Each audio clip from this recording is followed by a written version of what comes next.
Selamat pagi teman-teman. Selamat jumpa lagi sama aku.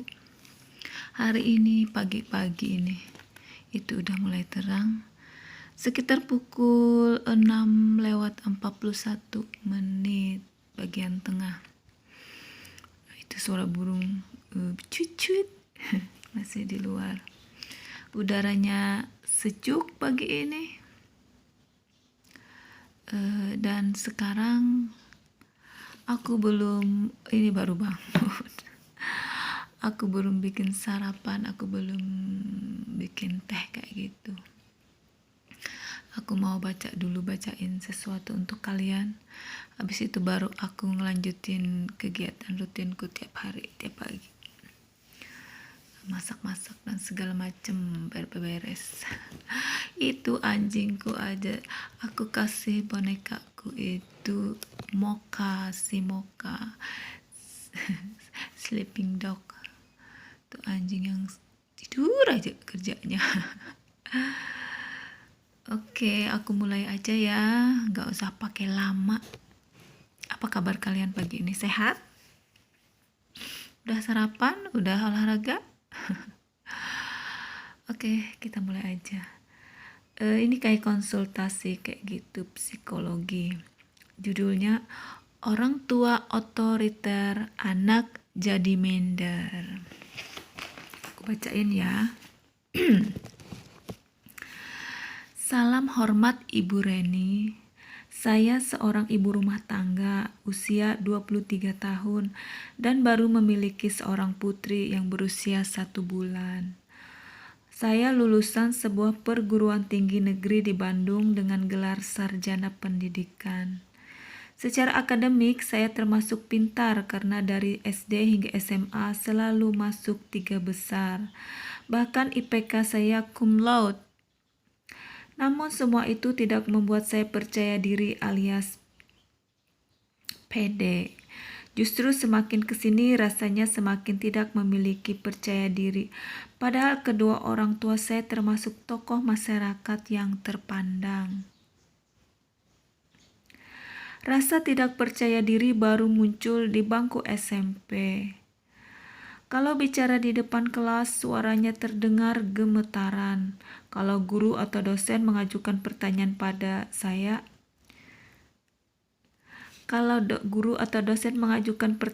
saya berdoa dalam hati.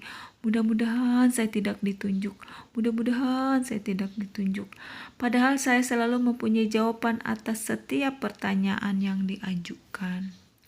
Saya juga tidak suka berorganisasi. Kalaupun saya menjadi staf itu karena ditunjuk ketua yang melihat saya punya prestasi bagus. Meskipun punya banyak sekali ide, tapi saya tidak pernah berbicara ketika rapat karena tak punya keberanian sedikit pun. Butuh perjuangan sangat keras untuk bicara di rapat karena sebelum bicara pun tangan sudah basah dan jantung berdebar-debar. Sampai sekarang saya masih seperti itu, bahkan ketika di rumah diadakan pengajian keluarga, ayah, ibu, saya, suami, keempat adik saya, dan seorang ustadz. Suara saya pasti terdengar gemetaran jika kebagian membaca Al-Quran. Bisa ibu bayangkan kan, di depan keluarga saja begitu, apalagi di depan orang banyak.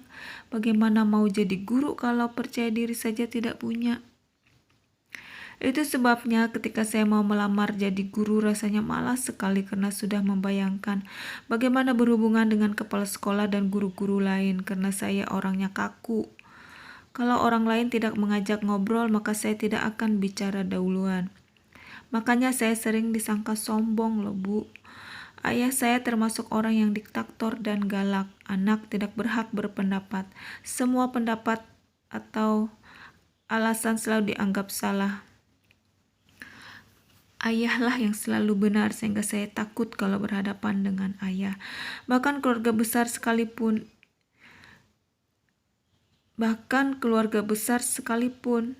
ibu pun menjadi diktator seperti ayah karena terbiasa dengan keadaan ini. Apakah karena hal ini saya jadi tidak percaya diri?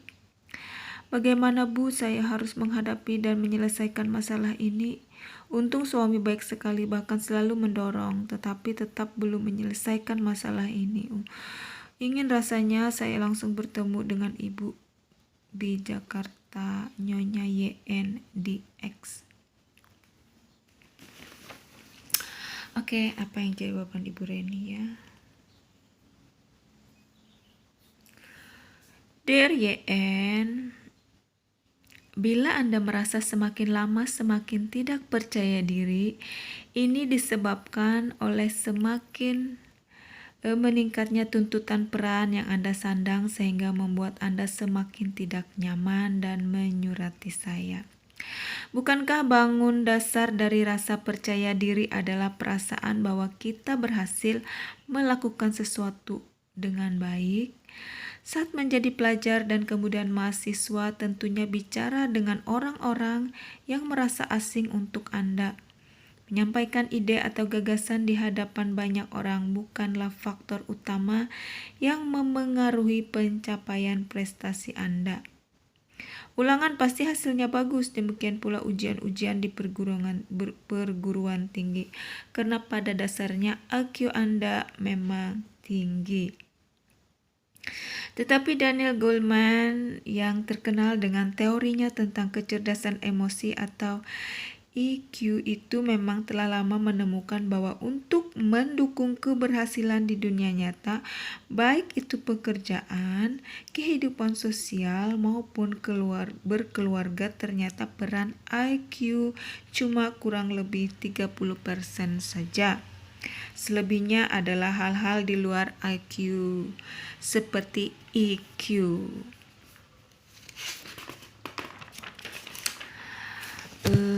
Belakangan kita kenal spiritual question, spiritual question.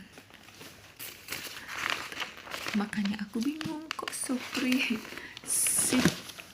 spiritual question, kan bacanya jauh jadi enggak jelas. Atau HQ, dan banyak lagi lainnya, termasuk di dalamnya adalah keterampilan sosial. Yang dimaksud keterampilan sosial ini pada dasarnya adalah seberapa jauh kita bisa membuat hubungan, menjalin relasi dengan orang lain, meyakinkan orang lain atas apa yang kita sampaikan, dan dalam proses ini orang lain bisa tetap merasa nyaman berada bersama kita, paham, dan kalau mungkin bersepakat dengan apa yang kita sampaikan. Sementara kita sendiri juga tidak merasa terbebani ketika melakukannya.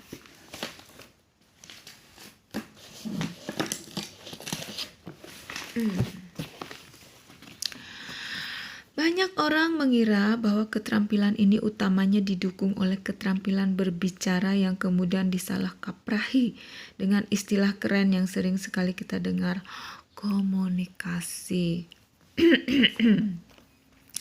Padahal untuk memiliki keterampilan sosial, seseorang justru perlu lebih dahulu memiliki rasa percaya diri yang baik.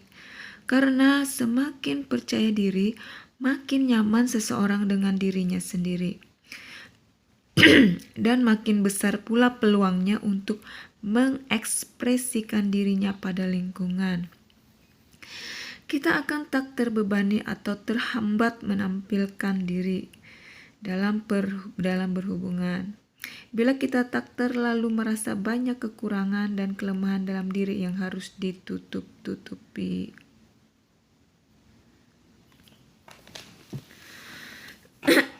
Faktor pendukung utama yang menyebabkan kita bisa fokus pada kelebihan dan kekuatan kita dan tak terpaku pada kelemahan diri adalah apa yang disebut dengan harga diri. Dikatakan sehat dan memiliki harga diri yang baik bila seseorang mampu menilai dirinya secara proporsional. Tak bisa sepenuhnya objektif sih, karena bagaimanapun kalau bicara penilaian apalagi tentang diri sendiri, unsur subjektivitisme pasti masuk ke dalamnya. Nah, pada titik inilah seseorang dikatakan minder atau tak percaya diri kalau ia cenderung menilai dirinya lebih rendah daripada kenyataan yang sesungguhnya ada. Mengapa seseorang tak bisa melihat dirinya secara proporsional?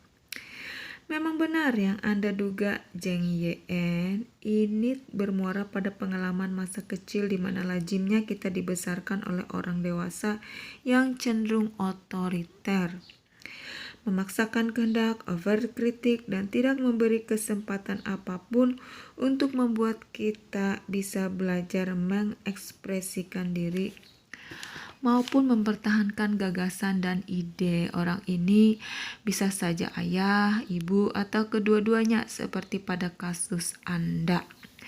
Bisa pula kerabat yang memang lekat dengan keseharian Anda di saat masa kecil Anda.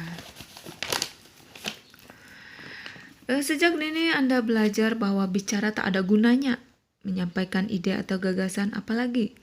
Toh tak bakal diterima, wong didengarkan saja tidak. Dan karena orang tua cenderung banyak kritik sekaligus miskin pujian, akhirnya anak tumbuh dengan sebuah keyakinan bahwa dirinya memang tak punya apa-apa yang dapat dibanggakan. Bagaimana kalau dia pandai di sekolah, ranking terbaik dan lulus cum laude? Karena memang tak ada pujian, kehebatan ini lalu terasa seperti hal yang biasa saja. Ya, memang sudah seharusnya kalau anak sekolah itu harus pintar. Maka keberhasilan lalu merasa seperti kewajiban saja yang tak patut mengharap akan dipuji. Maka dari itu prestasi sekolah yang baik misalnya diyakini sebagai sebuah keberuntungan saja. Padahal untuk dapat nilai bagus kan seseorang harus tekun belajar. Memangnya pasang togel atau asal tebak sehingga kalau dapat hadiah namanya untung? Prestasi di sekolah apa maupun di dalam kehidupan bukanlah semata-mata keberuntungan. Ini selalu merupakan buah dari keringat yang kita keluarkan. Kerja keras ditambah keinginan untuk berhasil. Nah, kalau Anda sudah memahami jawaban saya sampai di sini, tentunya Anda tahu ya bahwa langkah pertama yang harus Anda lakukan adalah menelaah diri untuk mencari kelebihan dan kekurangan diri. Beruntung Anda punya suami yang positif sifatnya dalam mendukung perubahan dalam diri Anda. Banyak-banyak bicara sekaligus meminta pendapatnya. Tentukan ukuran-ukuran keberhasilan yang harus Anda raih dalam rangka meningkatkan percaya diri tadi.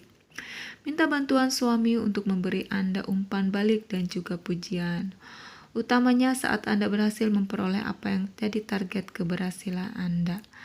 Hal-hal inilah yang akan membuat Anda bisa memperbaiki cara Anda menilai diri, menghargai diri Anda, dan bisa mengatakan pada diri bahwa cara orang tua dahulu mendidik Anda ternyata menghasilkan jejak pengalaman yang dampaknya negatif untuk pertumbuhan rasa percaya diri Anda.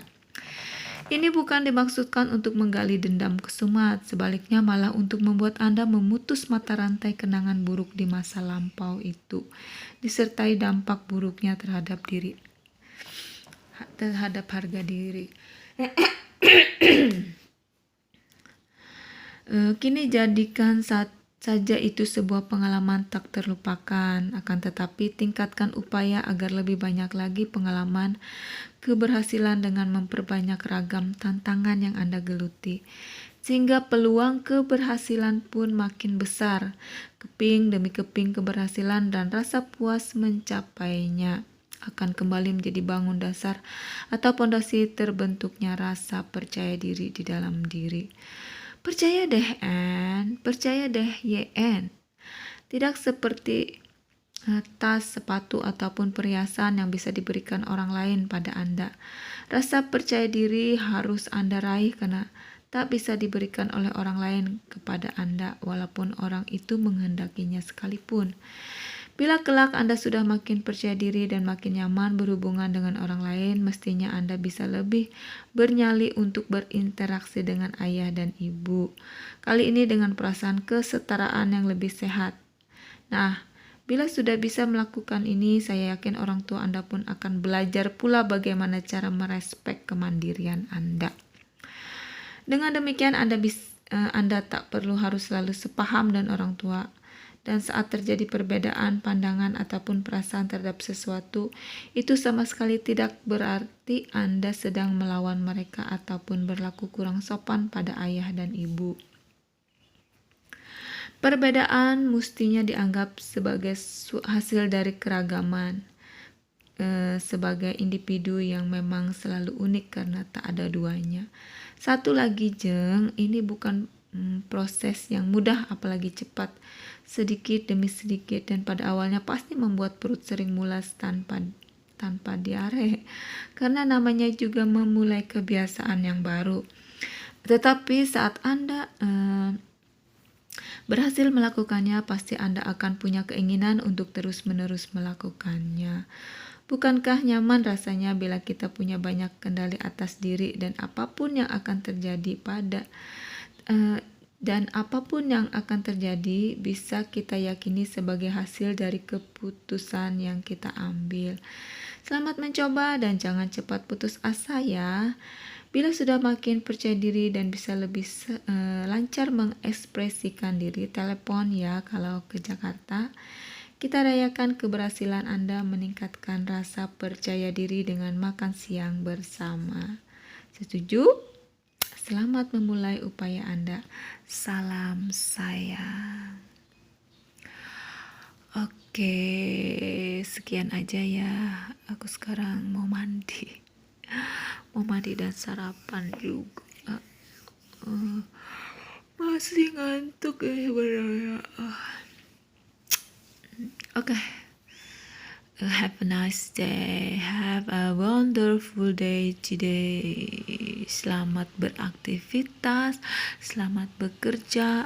Bagi yang di rumah selamat beberes, selamat memasak.